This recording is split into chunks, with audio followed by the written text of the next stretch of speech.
course, he stepped down before he could be expelled from the Michigan legislature. And now former state rep Todd Courser ready to talk about it. You'll remember Representatives Todd Courser and Cindy Gamrat were accused of misusing state resources to cover up their affair. After days of hearings, lawmakers decided to expel Gamrat from the State House. But before they could expel Todd Courser, he resigned. Now, joining us now on the phone is former state representative Todd Courser. And Mr. Courser, before we do anything, let's go back to the beginning here. And I just have to ask you the question, what were you thinking when all of this cover-up stuff started happening?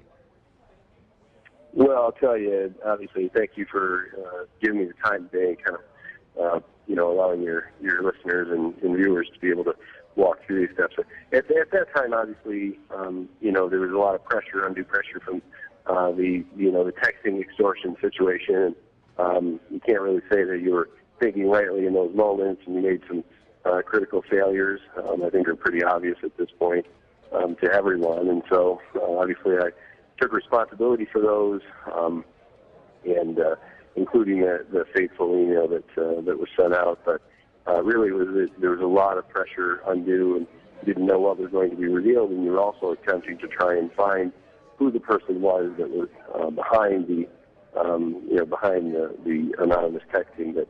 Now you're kind of email and all that. Now, what I find interesting, Mr. Courser, you kind of deflect back to this person who is blackmailing you, but really the problem isn't that. The problem is that you were having an affair, A, and B, trying to cover it up. Well, I think I've taken responsibility for that. If you don't want me to answer the questions, then that's fine too. I would just tell you this, that if you want me to explain, that's the problem with when you do interviews, is that if you're going to do an interview and you're going to ask the question, if you want me to answer, I'm more than happy to. First and foremost, I've taken responsibility for the relationship, and two, I've taken responsibility for the cover-up. So you're asking me what I was thinking at that point and trying to give you an understanding of how you got to that point and the understanding of what was going on at that time. Mr. Courser, let's talk about what happened leading up to Friday. You had said that you would not resign. You weren't ready to at any point. What changed? It would seem to some that it got to the point in the middle of the night where you knew they had the votes to expel you, so you said, no, I'm going to resign. Is that how you would paint that picture of what was going on? Well, I guess in simple terms, yes. I don't want to sound like I'm deflecting if that's really, the way that we want to look at it. But I would simply say, in simple terms, yes, I had fully committed to walking through and being expelled. As we walked up to that time, you could see sort of the giddiness of the members, really laughing and joking with one another, as they were really going to exercise their greatest constitutional power to expel two members of the State House, having never read the 833 pages.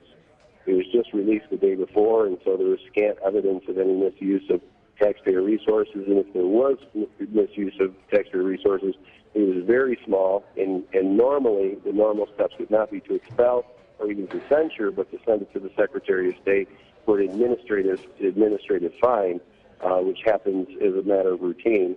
In this situation, they had 833 pages of a lot of allegations, but scant evidence to actually support anything in the scope of what they were attempting to do. So as I was walking through that, I kind of felt like that it was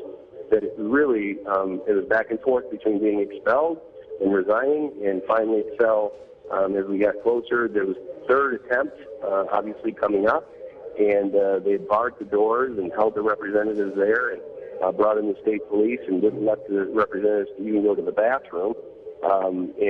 So everybody was held there until they voted, and just kind of felt like that it was time. It was time for me to kind of be done with that room, and God kind of just released me from the idea of being expelled, and I just walked forward and then signed the papers, and then without saying anything, I just simply walked out of the room. Do you admit then some misuse of state resources, and are you worried about being charged with a crime because of that?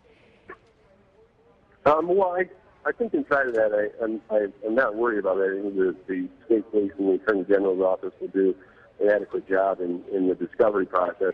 There are a couple of conversations that are of a personal nature and then also of a political nature.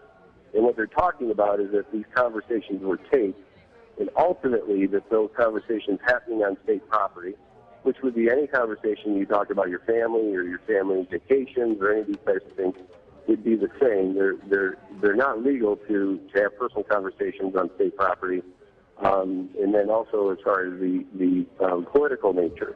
You're not supposed to have these conversations. So, but normally these, like I said, these are administrative. They're administrative. They're certainly a misuse, but the infraction is very small, and of course they, So I've welcomed obviously the investigation. It's happening. It's been happening for, my understanding, is quite a while, and the authorities will take that where it's going to go. There's a lot of speculation that you might choose to run again, so we have you on the phone here. Would you run for office again? And even if the people of your district did elect you again, do you figure you would be welcomed back by your colleagues who just tried to throw you out? Well, I'd say that's a lot. There's a lot of speculation in the question. Mm-hmm. I think myself as a believer in Christ, and obviously, I have as much failure and I have no ability to throw stones.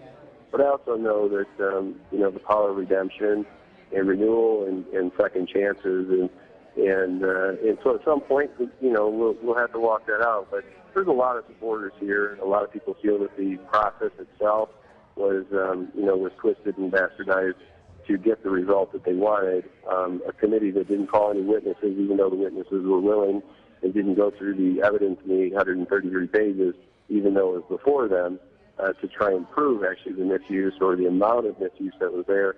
They conducted this really in virtually a few hours as far as the committee, when the other three happened over weeks and months before the expulsions happened. I think that I think there's a lot of pieces and parts in here that really are offensive to people when it comes to the idea of the way that the process is carried out. So I still have a lot of supporters. I had some in here today that I visited with. So we'll just have to wait and see what that all goes. Former Representative Todd Courser, thank you for your time this afternoon. Yeah, no problem. God bless you. Have a great day. All right, you too.